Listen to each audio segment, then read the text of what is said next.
আসসালামু আলাইকুম রহমতুল্লাহ। সম্মানিত মুসলিম ভাই বোনেরা,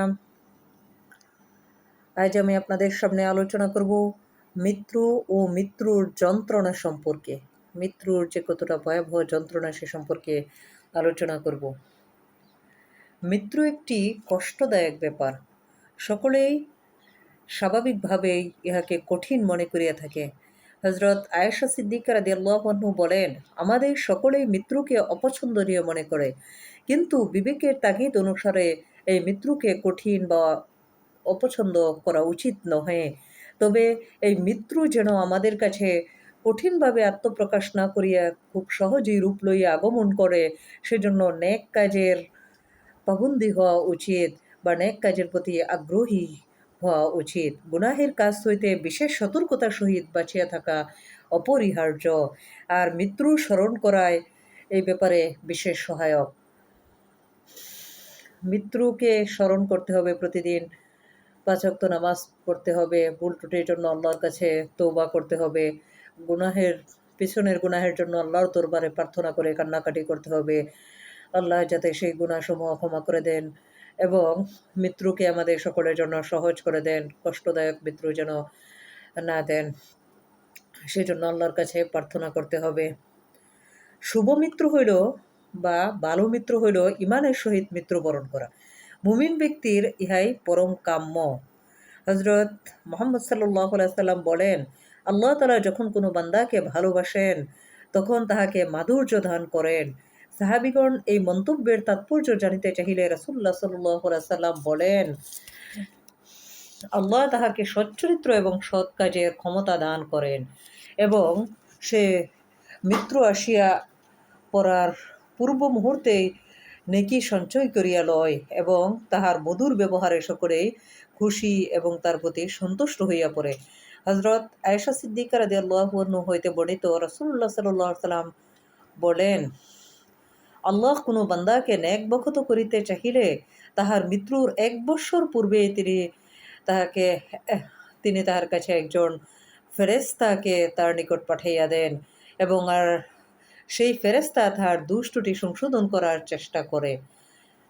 আল্লাহ যদি কাউকে ন্যাকবখত করতে চান তাহলে তার মৃত্যুর ১ বছর পূর্বেই তার নিকট একটা ফেরেশতা পাঠাইয়া দেন এবং সেই ফেরেশতা ওই ব্যক্তির দোষ ত্রুটি সংশোধনের চেষ্টা করেন এবং তাকে নেক আমলের দিকে উৎসাহিত করেন।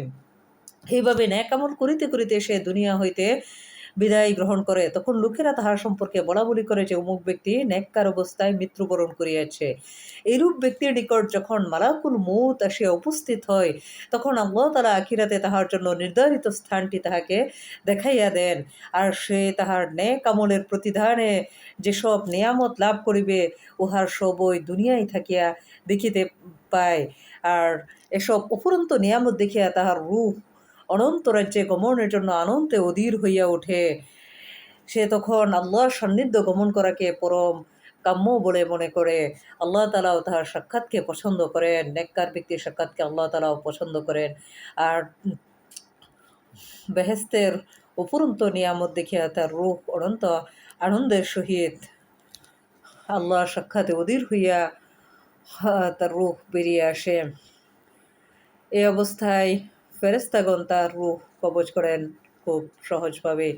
অপরদিকে আল্লাহ তাআলা যাহাকে হতভাগ্য করতে চান তাহার মৃত্যুর ১ বৎসর পূর্বে তাহার নিকট শয়তানকে পাঠাইয়া দেন।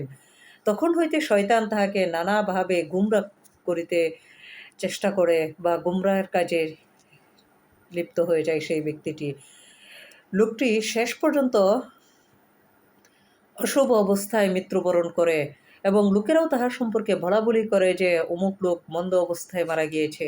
এইরূপ ব্যক্তিকে মৃত্যুর পূর্ব মুহূর্তে আখিরাতের স্থান দেখাইয়া লওয়া হয়। এইরূপ ব্যক্তিকেও মৃত্যুর পূর্ব মুহূর্তে আখিরাতের স্থান দেখাইয়া লওয়া হয়। উহা দেখিয়া তাহার আত্মা ভয়ে দেহের অভ্যন্তরে লুকাইতে চেষ্টা করে এবং সে মৃত্যুবরণকে অবাঞ্ছিত মনে করিতে থাকে। এমত অবস্থায় মালাকুল মউত অতি নিষ্ঠুরভাবে তাহার রূহ কবজ করেন। পাপী বান্দার রূহ অতি নিষ্ঠুরভাবে আল্লাহ তাআলা মালাকুল মউত কবজ করেন আল্লাহর আদেশে।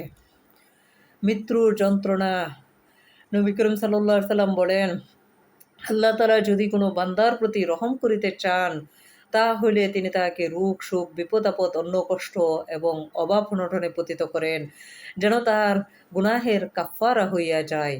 ইহার পরও যদি তাহার কিছু গুণা অবশিষ্ট থাকে, তাহলে তাহাকে মৃত্যুর মৃত্যু মুহূর্তে সেই কষ্টে পতিত হন।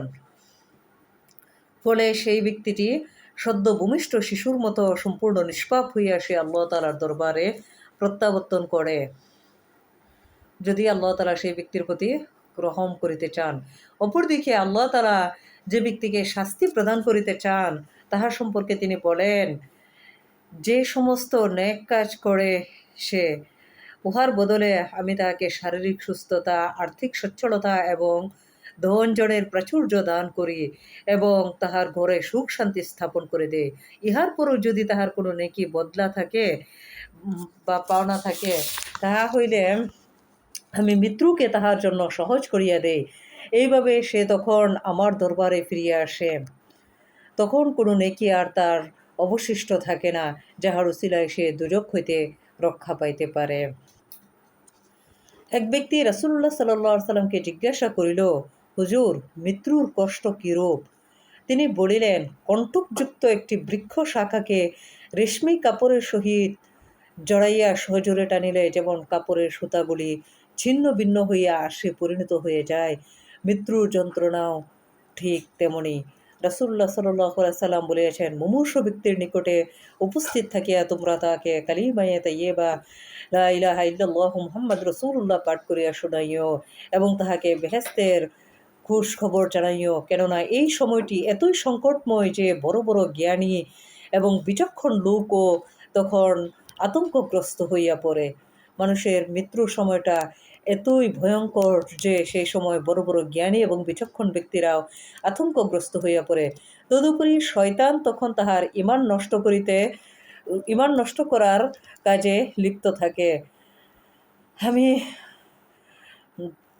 মালাকুল মউত বলতেছি, রাসূলুল্লাহ সাল্লাল্লাহু আলাইহি সাল্লাম বলেন, মালাকুল মউতকে দেখা 1000 বার তরবারির ঘা খাওয়ার চাইতেও বেশি কষ্টদায়ক। মালাকুল মউত বা আজরাইলকে দেখা 1000 বার 1000 বার তরবারির ঘা খাওয়ার চাইতেও বেশি যন্ত্রণাদায়ক মালাকুল মউতকে বা মৃত্যুকে দেখা। জান্নাত সুখের স্থান, দুজক দুঃখের, এই দুই প্রতিবেশী আছে মানুষের। কাহারও জীবনকাল যাইবে সুখেতে, কাহারও কপাল পুরিবে নিত্য দুঃখেতে।